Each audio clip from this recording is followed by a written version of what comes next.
After our honeymoon, my husband's parent walked in with bags and said, "I'm moving in to keep an eye on you." My husband looked at me, then nodded.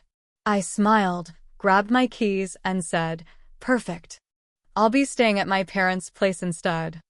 We'd barely been home 3 hours, jet-lagged, sunburned, suitcases still untouched by the door, when the front door creaked open like it owned the place. In came Anna and Harvey, William's parents, each dragging matching rolling luggage and smug smiles. "I'm moving in," Anna announced like she was declaring a royal decree, "to keep an eye on you." I blinked. Not "we're visiting," not "we missed you," but "I'm moving in, and not to help, not to love, but to supervise." William looked at them, then at me, and nodded. That's when the last 6 years flashed through my mind like a quiet reel. Anna picking out his clothes, Harvey helping with our taxes, both of them showing up to dinners uninvited, birthday trips hijacked, weekends suggested away. I had smiled through it all, out of love for William, out of hope that once we were married, the rules would change. I was wrong. So I smiled the way only a cornered woman does, grabbed my keys, and said, "Perfect. I'll be staying at my parents' place instead." I shut the door behind me before they could respond. And in that silence, as I backed out of the driveway, I knew this was just the beginning.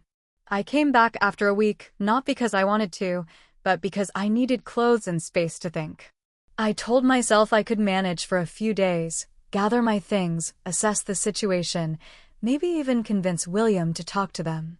What I didn't expect was the transformation.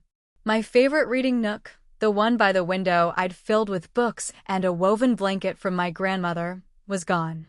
In its place was a pale floral armchair I'd never seen before, a lace doily on the end table, and a framed photo of Anna and William from a family trip I wasn't part of. Taped to the window, "Quiet zone. Please no talking." Harvey had taken over my office. My desk now held an ashtray. There were cigar boxes stacked neatly by the printer, and the faint smell of smoke clung to everything like a warning. William passed by as I stood in the doorway, stunned, and said, "Oh yeah, Dad needed a workspace. You don't mind, right?" He didn't wait for an answer. Later that night, I found him screwing blackout curtains into our bedroom walls. "Mom doesn't sleep well with all the morning light," he said, casually, like that was a perfectly normal reason to turn our home into a retirement center. I snapped. "You're doing renovations for her now? She's just trying to help us settle in." "You're being sensitive again." That's when Anna appeared, a cup of her night tea in hand, that same little smirk curling at the edge of her mouth. "You should be grateful," she said, sipping slowly. "We're here to guide your marriage. A good wife listens to advice." I didn't yell. I didn't even blink. I just looked her dead in the eye and said, "You're right. A good wife listens."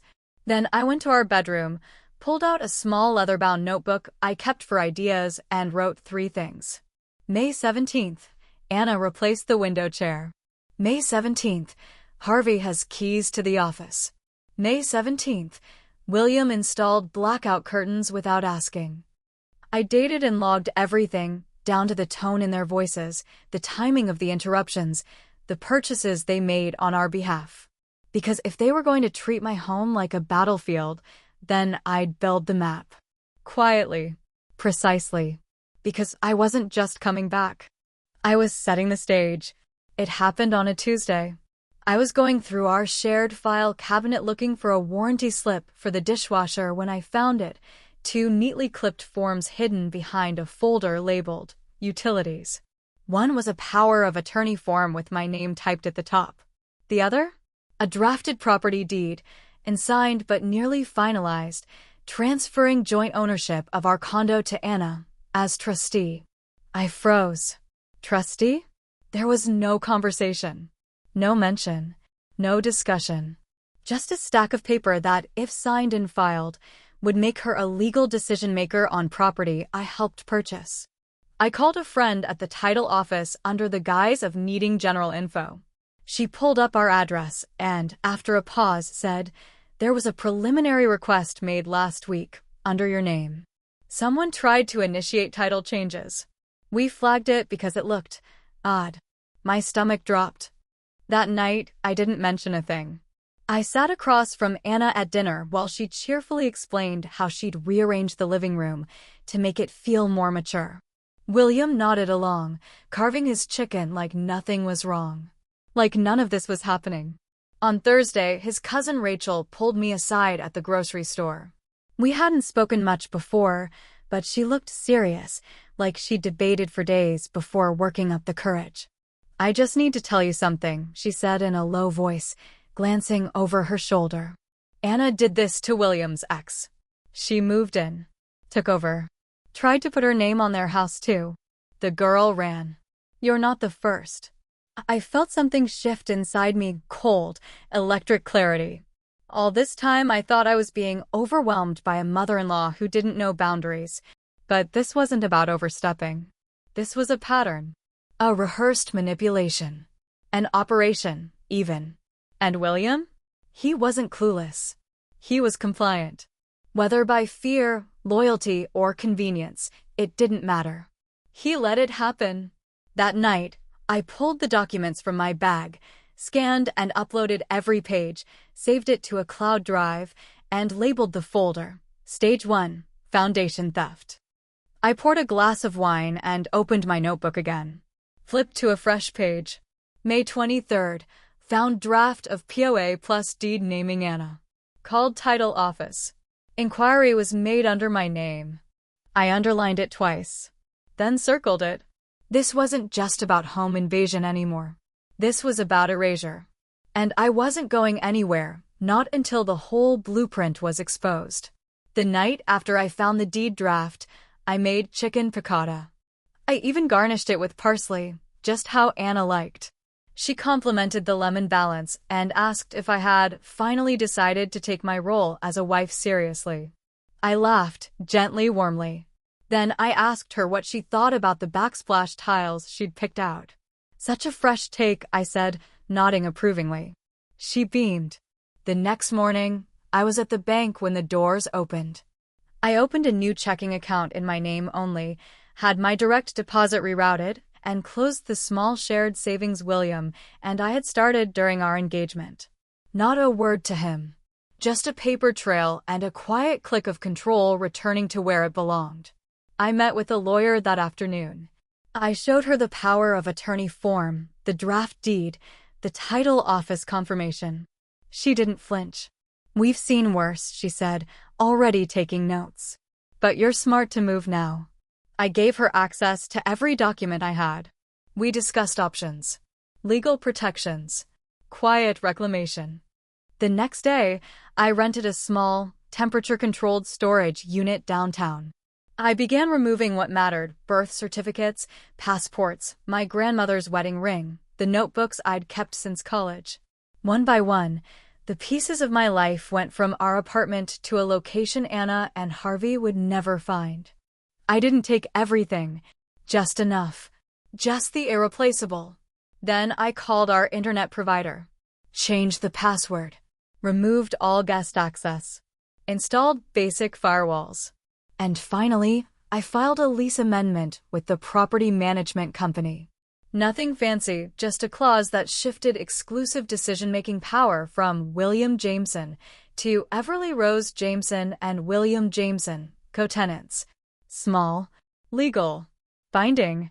I left the counters clean, made the bed, baked banana bread, and left it cooling on the stove. Anna said I seemed more settled lately. William told me he appreciated my maturity. Harvey even started calling me kiddo. I smiled and nodded. But inside, I wasn't melting. I wasn't folding. I wasn't shrinking to fit inside their world. I was building my own behind a curtain of politeness and lemon zest. Because some battles aren't won in raised voices and slammed doors. They're won in deposits and signatures. In security footage and fine print. And when Anna finally realized what I'd done, it wouldn't come with a bang. It would come with silence. The kind that means checkmate. It started small. William stood at the kitchen counter, phone in hand, brow furrowed. "Huh, that's weird," he muttered. I was sipping coffee, flipping through the paper. What's weird? I asked without looking up. I can't get into the joint account. It says I don't have access. I didn't blink. Might be a technical glitch. Want me to look into it? He hesitated. Nah. I'll figure it out. Spoiler. He wouldn't. By that afternoon, Anna's access code to the smart lock, one I never approved, stopped working. She tried twice. 3 times. Then banged on the door until William opened it, muttering about needing to update the firmware. I stayed in the back room, folding laundry, humming to myself. The next morning, Harvey went to check the mail, one of his new household contributions. I watched from the window as he pulled open the community mailbox unit, then froze. He peered in again, confused. The little brass nameplate? It now read Everly Rose Jameson. Just my name, not his son's. Not his. He slammed it shut, turned on his heel, and stormed inside. Minutes later, Anna cornered me in the hallway. Her lips were pressed tight, hands shaking. "You're really going to do this?" she hissed. "After all we've done for you?" I smiled. "You mean after all you tried to take?" "You'll regret this," she snapped, stepping closer. I didn't move. "If I do, it'll be the first time I've regretted protecting myself." Her eyes darted to the security camera in the corner. I watched her register it, watched her calculate her next move and come up short. The panic had finally hit. William stood in the doorway behind her, saying nothing, holding a mug like a lifeline. He looked at me like he wasn't sure who I'd become. But I hadn't become anyone new. I had simply stopped making myself small for their comfort. And now that I had taken up space, my own rightful space, they didn't know where to stand. Let them panic. I wasn't afraid. Not anymore. The dining room was staged like something out of a glossy magazine. White linens, mismatched candles, rosemary sprigs tucked into folded napkins. I made their favorite dishes: roast chicken, wild rice, lemon asparagus. I even poured their preferred wine. Anna arrived wearing pearls. Harvey a blazer. William looked nervous before he even sat down. Halfway through the meal, just as Harvey reached for a second helping, I cleared my throat and stood up. "I want to thank you all for coming tonight," I said smoothly. "I thought it was time we brought everything into the open." I reached down and pulled a slim black folder from beneath my chair. "This," I said, placing it gently in the center of the table, "is the truth." William blinked. "What is this?" Anna's eyes narrowed, but she didn't speak. I opened the folder and began laying down page after page. First, the bank records, every transaction that funneled money from our joint account to theirs without my knowledge. Transfers labeled emergency household needs, which just happened to coincide with Anna's boutique shopping sprees. Then, the unsigned power of attorney and the draft deed naming Anna as trustee of my condo, documents created without my consent. "Where did you get these?" Harvey asked, voice shaking slightly. "Your email," I replied. "You forwarded them to the title office from an account that wasn't scrubbed properly." He turned pale. "And this," I said, laying down the next sheet, "is a notarized statement from your nephew Jason, confirming that Anna attempted the exact same scheme with William's ex-fiancé 5 years ago. Only that time, it didn't go through because the property wasn't solely in her name." Anna slammed her wine glass down. "I am the matriarch of this family. I deserve." "You deserve nothing you tried to steal," I said calmly. She turned to William, furious. "And you just let her ambush us like this?" William was silent. He looked down at his plate. I reached into the folder one last time and slid a single document across the table, stopping it just in front of him. "Divorce papers." "Signed." "Served." Anna gasped. Harvey's mouth opened, but no sound came. William looked at the page like it had personally betrayed him. "I don't need an audience to live my life," I said, rising to leave. "I just needed to stop being part of your show." And I walked out before anyone could stop me. 2 weeks after the dinner, the message came in at 1:43 a.m. simple. Pitiful. I never wanted this. I just wanted peace between everyone. No apology. No ownership. Just vague regret wrapped in avoidance. I didn't reply. Not because I was angry, but because it was too late for clarity. William had made his choices with open eyes. That same morning, my attorney forwarded confirmation. The cease and desist orders had landed. One for Anna, one for Harvey. Both addressed the forged documents and their unauthorized attempts to transfer property. The condo board, having reviewed the entire situation, security footage, filed complaints, the documented trespassing, voted unanimously to ban them from the premises. Effective immediately. By Friday, their access cards no longer worked. Their smug daily strolls through the building's lobby stopped cold. I heard from Marla, the neighbor on the 5th floor, that William had moved out of our unit. She saw him carting duffel bags to a car one night, followed by Anna opening the door of her Lexus, arms crossed, face tight with judgment.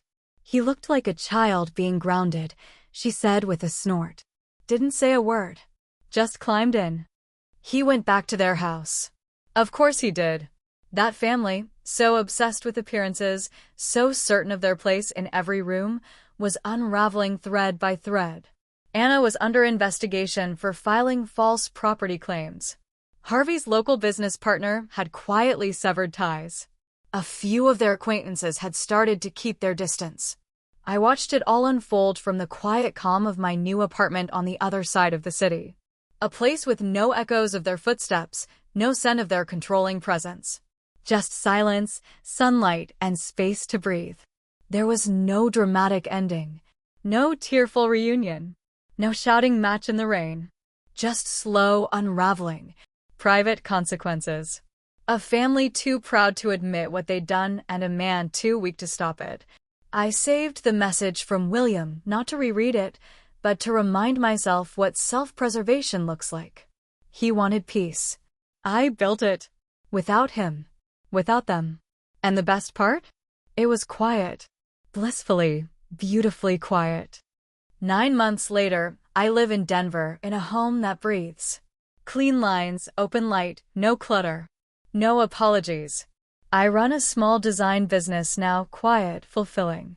I spend my mornings hiking in the foothills, afternoons working with women at a local shelter who, like me, once forgot they had options. There are no ghosts here. No side eyes at the dinner table, no undermining voices disguised as love. Just silence. The good kind. I don't talk about Anna and Harvey much, not because I'm bitter, but because they've lost their place in my story. William tried to reach out once. A voicemail, something about closure. I didn't listen to it. I already had mine.